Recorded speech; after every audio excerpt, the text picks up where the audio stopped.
day one of the Smith Lake MLF Pro Circuit Derby, and going into this one, I knew I needed to have a pretty solid event. I started off in a hole at Okeechobee. If you guys watched that, I came in 124th. So coming into this one, practice honestly didn't go as great as I was hoping. You go back, you can listen to my practice, how the first 2 days of that went. But day one of this tournament, I pulled up to the one area that I had caught 2 on a jerkbait in practice, thinking I could go in there and maybe I could grind some fish out.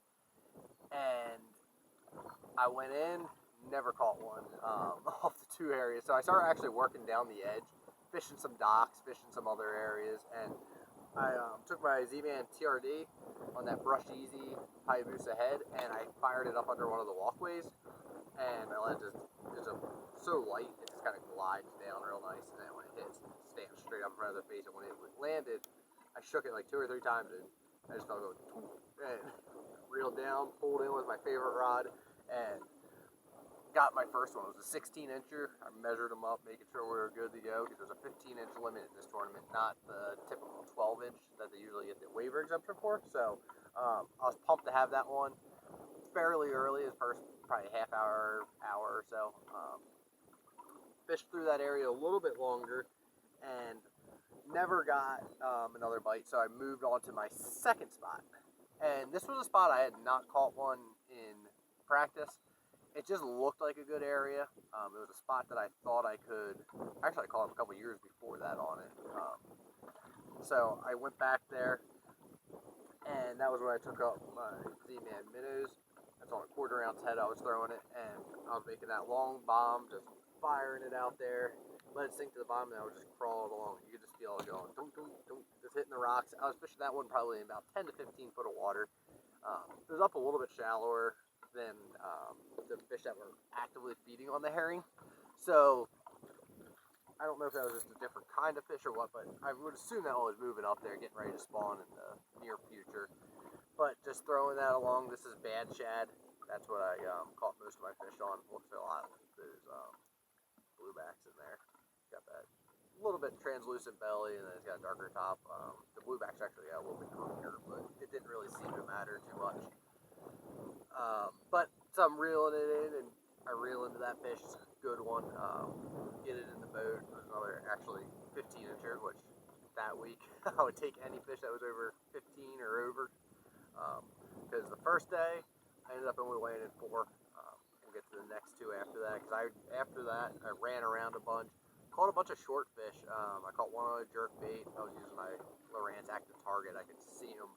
I had 2 basically ditches that came to a main lake, or I guess a secondary point, and I could see them on my active target there around those herring back in those pockets. So I'm jerking it. I'm watching it follow up, and I started running out of room. If you watch the video, you'll see I started actually walking back on the boat, and I kept twitching it, and I paused it, and I just like really held it there, and I twitched it one more time, and it came up and ate it. And I thought I had it with how close it was. It felt like it was a decent one, but it ended up being like a 13-incher. So no good for there. I ran around. I ran in practice. I was telling you I had this area. I caught a bunch of little ones. Actually, 2 areas that I did that. I caught them on a shaky head and a Ned rig up there. So I went back up. Spent probably 2 hours doing that again, and it was not happening. I caught some shorts. Just never got a keeper. So then I was starting to not run out of time yet, because I wasn't doing it until 4 o'clock both days. I was in the middle of the flight. I think I was boat 70, boat 90 or something like that.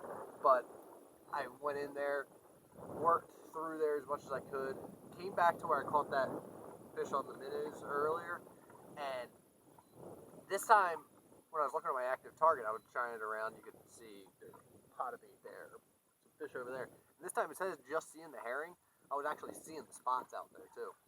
And I actually saw less herring, which was kind of odd, but we'll go back to that a little bit later. So I start throwing this out there. I make that long cast with my favorite rod. It's a Hex. It's a 721 medium heavy with a rush reel. And I would count it down, get it to about that 10-foot range where those fish were, and I would just start crawling. Actually, I was on it pretty quick. I was crawling it in the morning. This time when I was fishing suspended, I kept moving pretty good. You'll see that in the highlights coming up. But when I'm doing that, all of a sudden it goes tunk and just crushes it. And it ate that thing. It had it down in its crunchers. And it was a good one. It was a solid 2.5 pounder. So I was like, awesome. Like, this is good stuff. There's more fish there. I got regrouped, got up there, started fishing again, fishing. And I caught another one. It was probably a 3.5. So at this point, I had 4 fish. It was 1 o'clock, and I had 3 hours left in the day. Those fish, I kept looking around for them. I don't know where they went. If they went out in the middle of the lake completely or what. But at that point, I was still sitting in probably 60, 70 foot of water, but the fish were in the top 15 foot of the water column. That's how I was targeting them. So I just kind of started running around, fishing more stuff that looked like that, trying to find fish. And I would find some, you'd be reeling it, you'd watch them on the active target, following your bait up, and they would follow it to the boat and bail. Follow it to the boat and bail. And it was really frustrating, but I knew I was around fish, and I figured if I kept fishing hard throughout the rest of the day, I could get something going. It never ended up happening. I caught a bunch of shorters. I actually went and started flipping. I flipped a lay down, caught a 12-incher with like probably 10 minutes left, and then I ran back, got within sight of the check-in boat, and I fished this point. I was like scanning around with my active target, and I was like, oh, there's a brush pile. There's some fish on. Threw it over there, reeling that minnows across it again. Tunk! Friggin' another 14-incher.